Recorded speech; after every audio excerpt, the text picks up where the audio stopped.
Hey everyone, welcome back to DIY Wood Revival. Today I'm going to show you how I made this plywood record stand.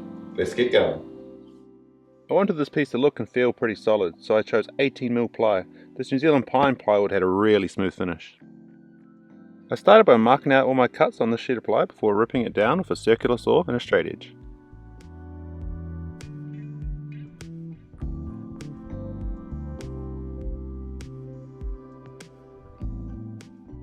I used tape on the first few cuts at the start just to see if there was a noticeable difference for the tear out, but with a fresh 60 tooth blade, the cuts were pretty clean regardless.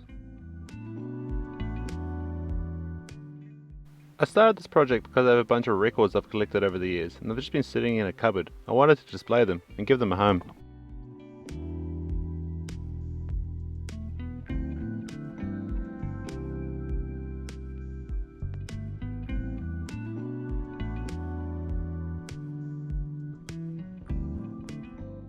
I didn't really have a plan for this piece and I was just making it up as I went along, so I decided to make the two lower shelves out of 12mm ply.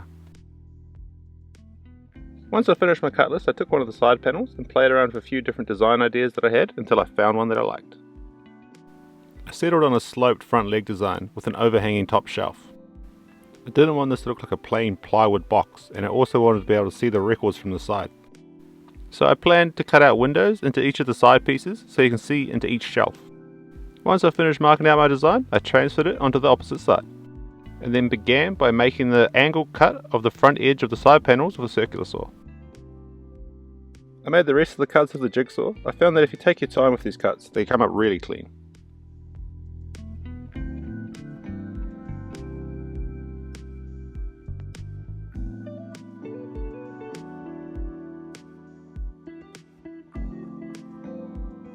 For the windows, I used a drill bit slightly bigger than the jigsaw blade and drilled a hole close to each corner, then slowly worked my way around the cut line with the jigsaw. I really like the idea of taking a plain piece of plywood and adding detail to it by taking sections out.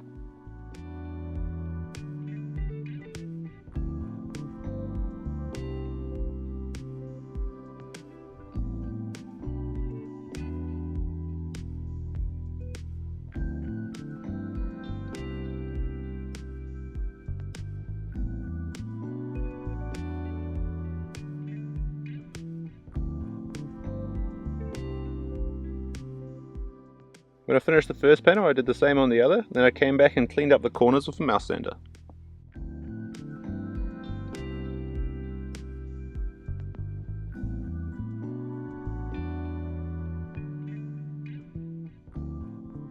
When I ripped down the shelves originally, I added a few millimeters to each side, as I knew I'd never get perfect cuts. I found the best way to make sure that they were all the exact same size was to clamp them together and then clean up each edge with the circular saw. Once everything is cut to its final dimensions, I dry fit everything, and then I pre-drilled and countersunk all the screw holes.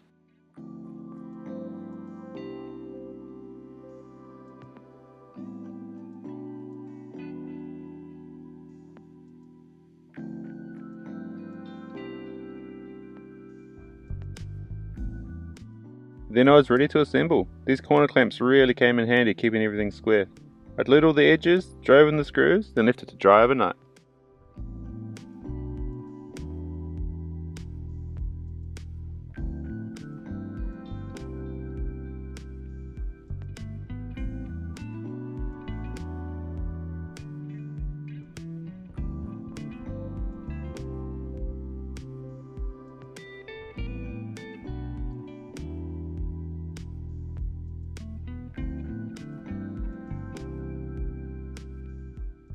The next day I came back and took all the clamps off.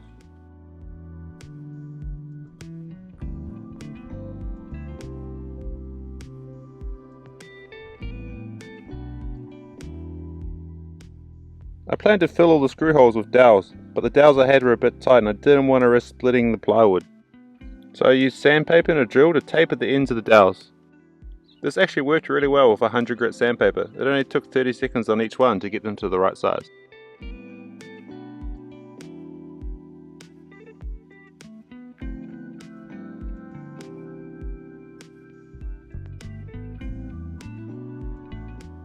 Then I squeezed wood glue into all the holes and tapped in the dowels with a hammer.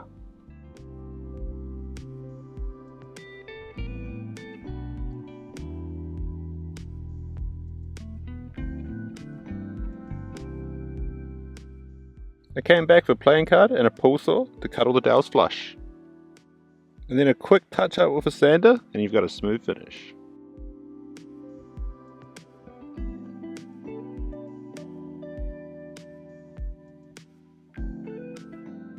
I added a panel at the back of the bottom shelf off camera just to stop all the records from falling out the back. Finally, I finished with Danish oil to seal everything up.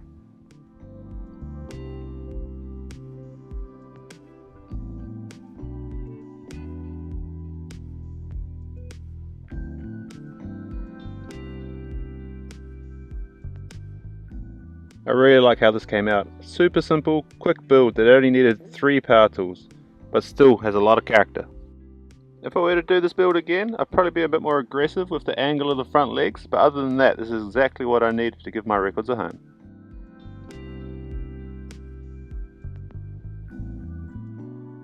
The dowel caps came up super clean as well.